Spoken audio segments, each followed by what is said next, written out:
What if everything you think you know about yourself, your name, your memories, your personality, isn't what it seems? What if the story you've been telling yourself your whole life is just that, a story? What if everything you've been taught about who you are is based on a lie? Here's something that might sound completely crazy at first, that is, you were never born and you'll never die. Yeah, I know, it sounds impossible, right? But hear me out. This idea isn't just some random thought experiment or a fancy way of talking about philosophy. It's about seeing something so real, so obvious, that it's been right in front of you all along. You just didn't notice it. From the moment we're born, we're taught to think of ourselves as separate, like we're these little islands floating around in a huge ocean. But what if that's not true? What if you're not just you in the way you've been taught to think of yourself? In some ways, it's like we've been walking through life wearing foggy glasses, convinced the world is one way, without realizing how much we're missing. This fog, this illusion, is what people in Advaita Vedanta call Maya. Maya is what tricks us into believing we're just this person, in this body, with these thoughts and memories.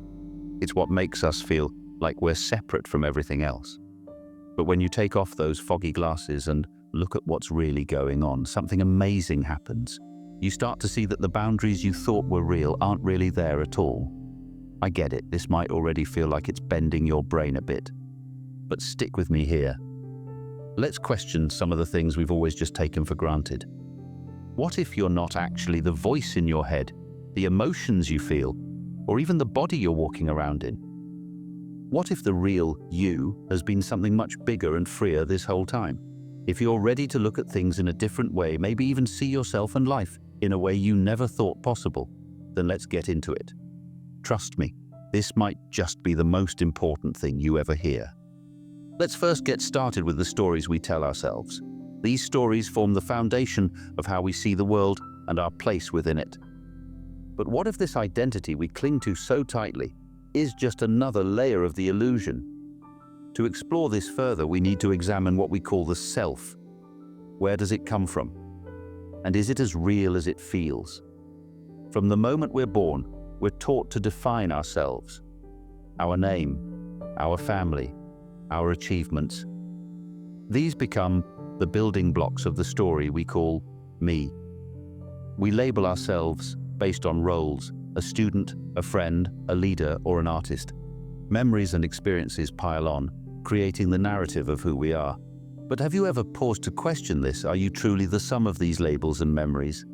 Think of a time when you felt different than you do now. Perhaps a moment when you surprised yourself, when you acted completely out of character. If your identity can shift like that, how solid is it really? Here's where modern science enters the conversation. Neuroscientists have identified something fascinating about how the brain constructs our sense of self. There's a network in the brain called the default mode network, or DMN.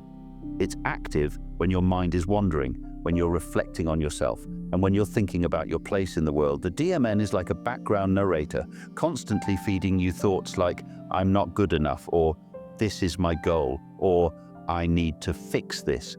These thoughts form the foundation of your identity, making the I feel real and solid. But here's the kicker. This network can be quieted. Practices like mindfulness, meditation, or even moments of deep focus have been shown to calm the DMN. When that happens, the sense of me loosens its grip, and you begin to experience life without the filter of the ego. It's as if the constant narration pauses, and for a moment, you see the world as it truly is, connected, fluid, and free from the boundaries of a separate self. Let's take this deeper with a simple metaphor. Imagine standing on the shore, watching waves crash against the sand. Each wave looks distinct. One rises, another falls, each appearing separate from the others. But when you step back, you realize every wave is just part of the ocean. There's no true separation between them. They're simply expressions of the same infinite body of water. The same is true of you. You're not a separate wave, isolated and alone. You are the ocean itself, vast and infinite, expressing itself momentarily as a wave. Your thoughts, emotions, and identity may feel distinct, but they're just temporary forms, rising and falling within the boundless awareness that you truly are. If the self is just a story, a fleeting wave within the vast ocean of awareness, then what does that mean for the ideas we hold about birth and death? These concepts seem so certain, so undeniable, yet they're deeply tied to the illusion of separateness. To truly understand your boundless nature, we need to challenge the very foundation of these beliefs. What if birth and death are not the bookends of your existence, but part of the same narrative illusion as the self? Let's start with a question. What does it mean to say you were born? On the surface, it feels obvious. You have a birth certificate, childhood memories, and stories that confirm your starting point. But when you look closer, isn't this just another layer of the story? The body you inhabit had a beginning and it will have an end. But the awareness that notices this body, it has no such boundaries. It was never born, and it cannot die. Birth and death are constructs of the mind, ways we make sense of the impermanence of form. But your true nature, what you are beneath the labels, memories, and stories, is formless, timeless, and untouched by the cycle of beginnings and endings. Buddhism offers a profound lens through which to view this idea. The concept of anatta, or non-self, challenges the belief in a permanent, unchanging I. According to this teaching, the self is not a fixed entity, but a dynamic process, a collection of thoughts, sensations, and perceptions constantly in flux.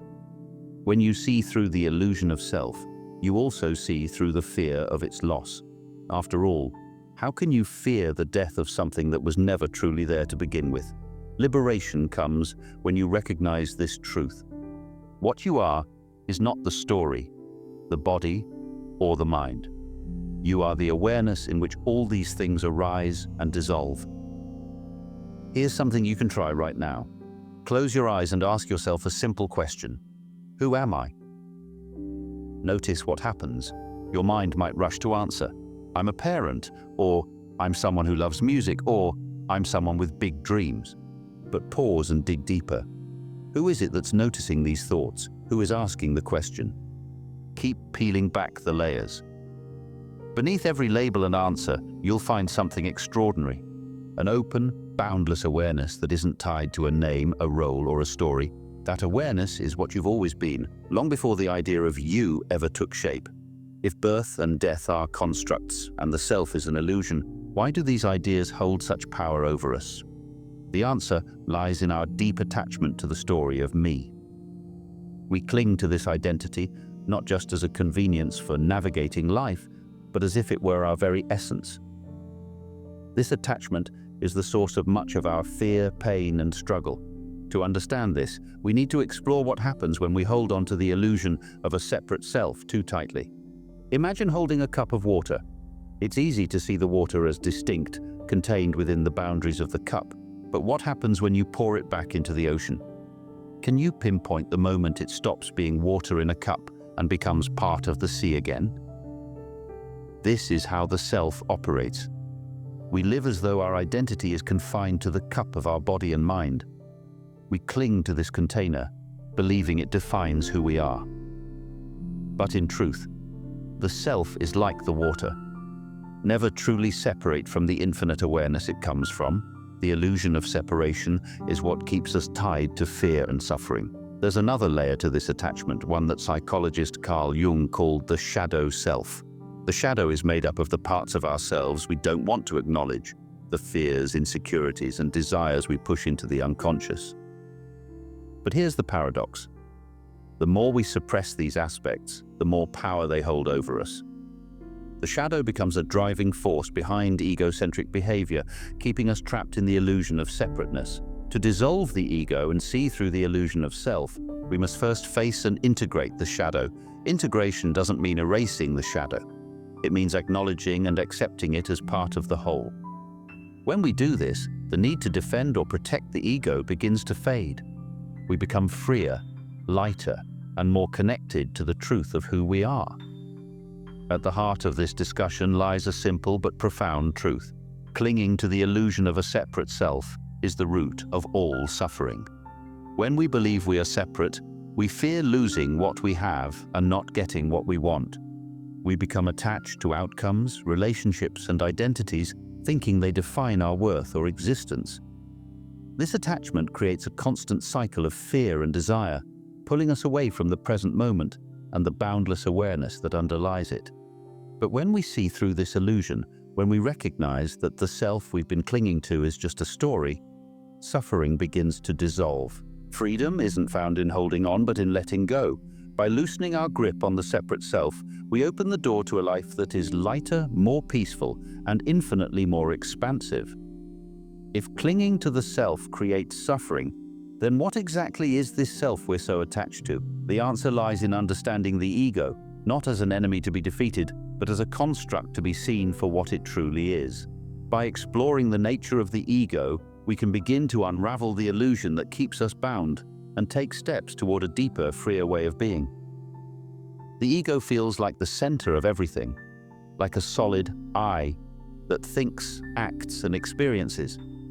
But when you take a closer look, you'll find it's not as real as it seems. The ego is simply a bundle of thoughts, beliefs, and memories.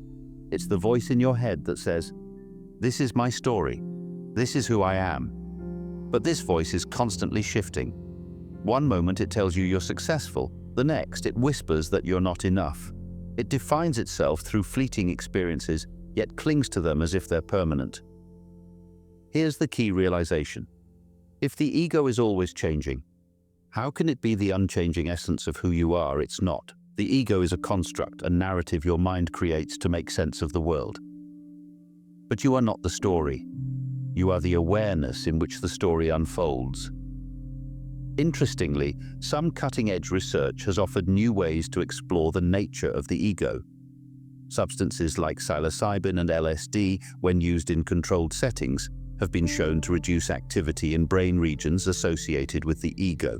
This often leads to experiences of profound interconnectedness, where the boundaries between me and everything else dissolve. These experiences, often described as ego dissolution, provide a glimpse into a reality where the sense of self is no longer at the center. People report feeling a deep unity with the universe, a peace that transcends words. While these methods are not for everyone and must be approached with caution, they highlight an important truth. The ego is not as fixed or necessary as it seems. You don't need psychedelics or extraordinary experiences to begin seeing through the ego.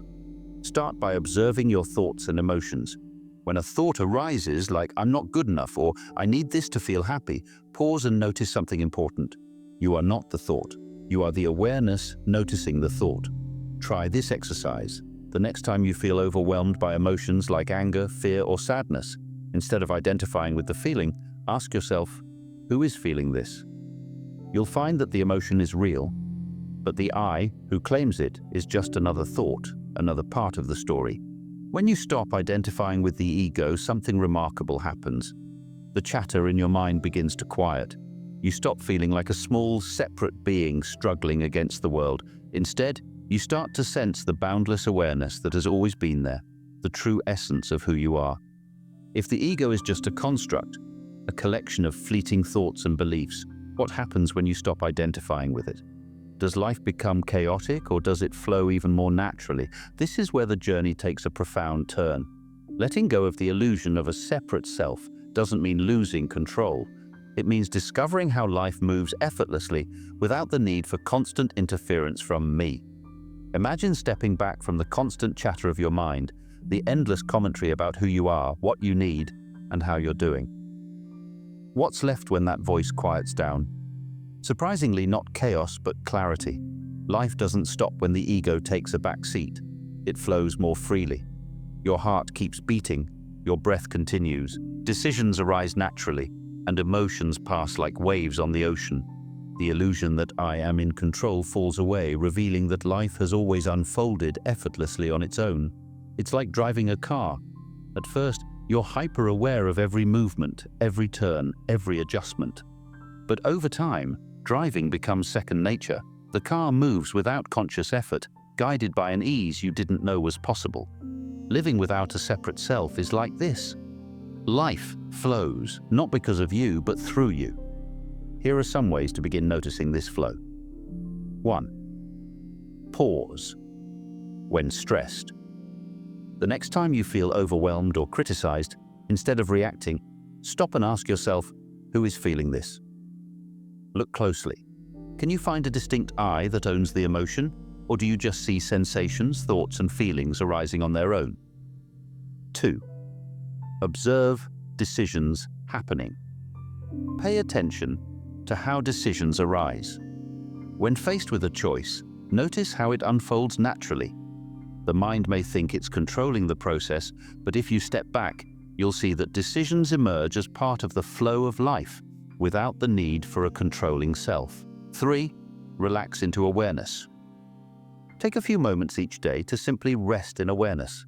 Close your eyes and feel the aliveness of the present moment. Notice how everything, sounds, thoughts, emotions, arises and fades within the space of awareness. You don't need to do anything. You're already here, fully present. Living without a separate self may sound liberating, but it also raises profound questions. If there's no me, then who is making decisions, feeling emotions, or living this life? These doubts are natural and deeply rooted in the conditioning of the ego. But rather than pushing them away, let's explore them together. They're the keys to seeing through the illusion and embracing a greater truth. One of the most common questions that arises is, if there's no self, who is living my life? On the surface, it feels like an unanswerable paradox. After all, you're here, thinking, feeling, and experiencing right now. But when you look deeper, you'll notice something extraordinary. Thoughts and emotions arise on their own, actions unfold naturally, and life flows effortlessly. The sense of I claiming ownership is simply an afterthought, a narrative added to make sense of what's happening. Another fear often surfaces. Will I lose my humanity if I let go of the ego? The ego makes us believe that it's essential to our individuality and emotions. But the truth is, letting go of the ego doesn't mean becoming detached or robotic. On the contrary, it allows for a fuller, richer experience of life. Without the constant need to defend or validate a separate self, you're free to connect with others and the world with greater openness and compassion. You don't lose your humanity, you rediscover its depth. Think of a whirlpool in a river. From the outside, it appears to have its own distinct shape and boundaries, separate from the water around it. But when you look closer, you realize that the whirlpool is not independent. It's simply the movement of the river itself. The boundaries are an illusion created by the flow of the water. The same is true of the self. It feels distinct like its own entity, but it's inseparable from the flow of life. The thoughts, emotions, and experiences that create the sense of me are just like the water swirling in the whirlpool, temporary, dynamic, and always part of a greater whole. When the whirlpool dissolves, nothing is lost. The water simply continues to flow. As we address doubts and misconceptions, the illusion of the self begins to unravel. Each fear, question, and analogy brings us closer to a deeper truth. If the self is not the center of your experience, then what is? Beneath the shifting thoughts, emotions, and sensations lies something steady, something timeless. This is the awareness that has always been present, silently witnessing it all. Now, let's turn our attention fully to this boundless awareness and the freedom it reveals. Imagine watching a movie. The characters, the story, and the drama unfold on the screen, and for a while you're completely absorbed. You laugh, you cry, you even forget it's a movie, but then at some point you step back and realize it's just a projection. The screen itself was never affected by the story. It was always there, unchanged. Your awareness is like that screen. Thoughts and emotions may rise and fall, but they are not you. They're simply experiences appearing within awareness. This awareness doesn't age, it doesn't suffer, and it doesn't cling to the narrative of me. It's timeless, boundless, and ever-present. The realization that you are this awareness, unmoving and untouched by the passing waves of life, is the ultimate truth. It's not something you need to attain, it's what you've always been. All that's needed is to see it clearly. Take a moment right now. Pause whatever you're doing and simply notice your experience. Don't try to analyze it, just be present. Notice the sensations in your body, the sounds around you, and even the thoughts in your mind. Now, Shift your attention to the one who is aware of all this. This presence, the one who is noticing, is not a thought or an emotion. It's not bound by time or space. It doesn't come and go. It's simply here, witnessing everything effortlessly. Rest in this awareness. There's no need to search or strive. It's already complete, already whole. When you realize this, the endless chase for meaning, identity, or control begins to fade. You see that you've never been the wave, the story, or the illusion of me.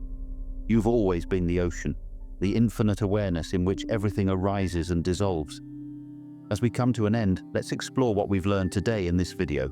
We began by questioning the very foundation of our identity, the idea of me that we've carried for so long. We uncovered how the self is an illusion, a construct of fleeting thoughts and memories, and how clinging to this illusion creates fear and suffering. We explored how ancient wisdom, like the concept of Maya in Advaita Vedanta and Anatta in Buddhism, reveals the truth of our boundless, timeless nature. Alongside this, modern science helped us see how the default mode network in our brains perpetuates the story of self, and how practices like mindfulness can quiet that story, offering glimpses of freedom. Finally, we came to the ultimate realization: you were never born, you'll never die.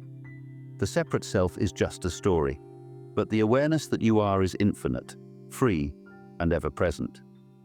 This awareness is not something you need to find, it's what you've been all along. By resting in this truth, the search for identity ends, and life becomes a seamless flow of peace, connection, and freedom. If this video helped you see yourself or the world differently, take a moment to let that realization settle. Share your thoughts in the comments. How has this perspective reshaped the way you see your life?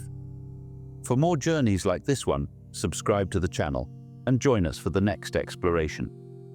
There's so much more to uncover together about the nature of reality, identity, and the freedom that lies beyond the self. Let's end with this beautiful insight from John Wheeler. You are not the wave, but the ocean. The wave rises and falls, but the ocean remains, vast and still, as the foundation of all that is. With that said, thank you for watching. Until next time, stay curious, stay present, and remember, the truth of who you are has always been right here.